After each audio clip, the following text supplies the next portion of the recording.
కొంచెం అటు ఇటుగా ఆల్ట్ బాలాజీ అని ఒక యాప్ క్రియేట్ చేసేసింది.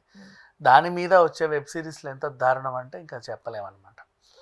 అన్నీ బి గ్రేడే. ఎవరొంటి మీద బట్టలు ఉండవు. అసలు అంటే మంచం ఎక్కడమే. వీళ్ళ కథలు కూడా ఏమి ఉండవు. అప్పట్లో ఎప్పుడో షకీల గారి సినిమాలు వచ్చేవి. కథలేం ఉండవు కానీ మొత్తం సినిమా గంటన్నర సినిమాలో 1:20 మంచం మీదే పని ఉంటుంది.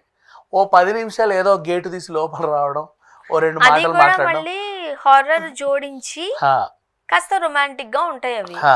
అలా ఉండేవి. ఇప్పుడు దీనికి ఏంటంటే మనకు కామెడీ సినిమాలకు హారర్ కామెడీ ఎలా అయిందో రొమాంటిక్ సినిమాలకు కూడా రొమాంటిక్ హారర్లు ఇట్లాంటి విచిత్రమైన ప్రయోగాలన్నీ తీసి జనం మీదకి వదిలేవాళ్ళు. జనం కూడా ఆ వచ్చేవి పోయేవి మనుషులు తాగేవన్నీ కట్ చేసి జస్ట్ ఆ మంచం సీన్లు మాత్రమే చూసుకునేవాళ్ళు. చేతుల్లోనే కదా ఉంది, అందుకని ఫాస్ట్ ఫార్వర్డ్లు బ్యాక్లు చేసుకుంటూ అవే చూసేవాళ్ళు. బాగా సంపాదించుకుంది, సంతోషమే. ఇకపోతే నువ్వు ఎంచుకున్న కాన్సెప్ట్ ఏంటి అని దీంట్లో కొత్తదనం వెతుకుతున్నారు. ఈవిడ ఏక్తా కపూర్ ఎట్లాంటి కొత్తదనం?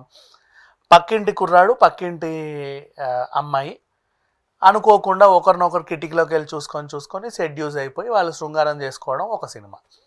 పక్కింటి కుర్రాడు పక్కింటి కామనే కదా, ఇంకేం చేద్దాం. క్లాస్ టీచర్కి స్టూడెంట్కి పెట్టడం. ఇంకో అడుగు ముందు కేసు అనుకోకుండా పాలవాడింటికి వస్తే వాళ్ళతోని, పేపర్ వాడు వస్తే వాళ్ళతోని, డెలివరీ బాయ్లతోని ఇలా. లేదా మీ ఆయనకి ఎవడన్నా ఇంటికి ఫ్రెండ్ వచ్చాడు అనుకో, మీ ఆయన ఆఫీస్కి వెళ్ళక పాపం మా ఫ్రెండ్ని జాగ్రత్తగా చూడంటే వీళ్ళు ఇంకేదో జాగ్రత్తగా చేసుకునేవాళ్ళు. ఇట్లాంటి కథలన్నీ తీశారు.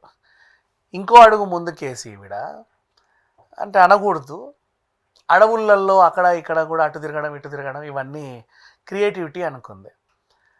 ఆర్మీ జవాన్ మీద ఎవరో మనసు పడితే ఆయన కూడా ఇంకొక మీద మనసు పడి వాళ్ళు ఏదో పని కానిచ్చుకోవడం లాంటివి చేసింది.